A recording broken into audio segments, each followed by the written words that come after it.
Le pape François est mort, voilà, à 88 ans. Est-ce qu'il y aurait cette fois la possibilité, l'éventualité d'un pape africain? Je me posais la question, puisque le conclave va bientôt commencer, je ne sais pas dans combien de temps, peut-être dans une semaine, je ne sais pas. Le conclave, c'est l'élection du pape. Donc je me posais la question, parce que il y a 2,4, il me semble, milliards de chrétiens. Il y a 1,39 milliard de catholiques. Ok. Là, la plus grande proportion de chrétiens, pas de catholiques, elle est en Afrique.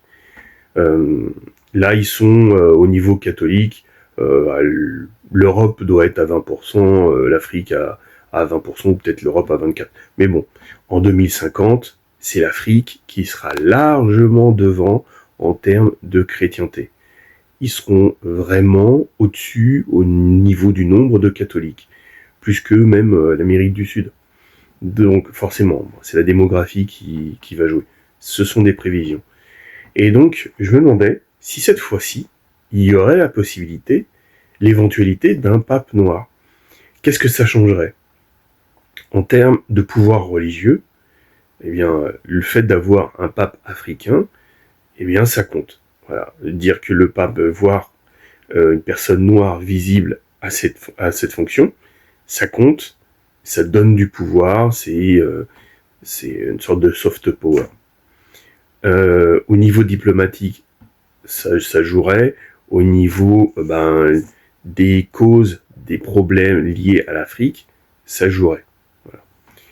Maintenant, je ne vais pas vous mentir, l'ADN du Vatican, l'ADN du catholicisme, pas de la chrétienté, du catholicisme, eh bien, c'est le Vatican, c'est l'Europe.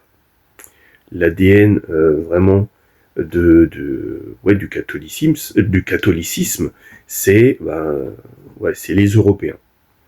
C'est que mon avis, hein, je n'ai pas la science-fiction, mais bon, la naissance du catholicisme, c'est une religion orientale, hein, mais quand même, c'est eux qui ont dominé pendant longtemps. Après, le pape est censé être universel, etc. Bon, et soyez pas naïfs non plus, hein, on fait de la géopolitique. Il faut pas être naïf, parce que c'est intéressant aussi pour les pays européens d'avoir un pape européen.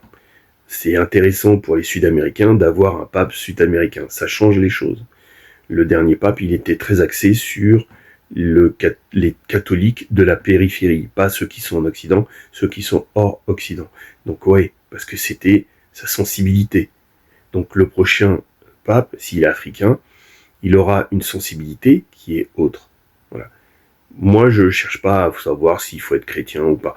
Je vous parle d'impact géopolitique. Et en termes de géopolitique, oui, ça change. Maintenant, est-ce que c'est possible? Tout est possible, mais je pense que ce sera encore un Européen. Je peux me tromper, ça peut être très bien un Sud-Américain, voilà. On ne sait pas. Mais est-ce que c'est possible d'après vous? Voilà, c'est la question que je vous pose.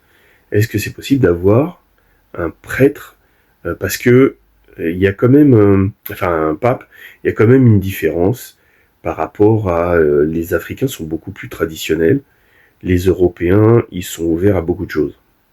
Voilà. Donc il y a des scissions.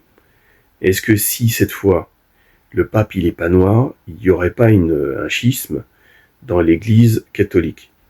Parce que peut-être que en interne il y en a qui commencent à en avoir assez, que ce soit tout le temps des Européens. Voilà, donc c'est une petite réflexion que j'avais, je voulais vous la soumettre, dites-moi ce que vous en pensez. Est-ce que c'est possible ou pas?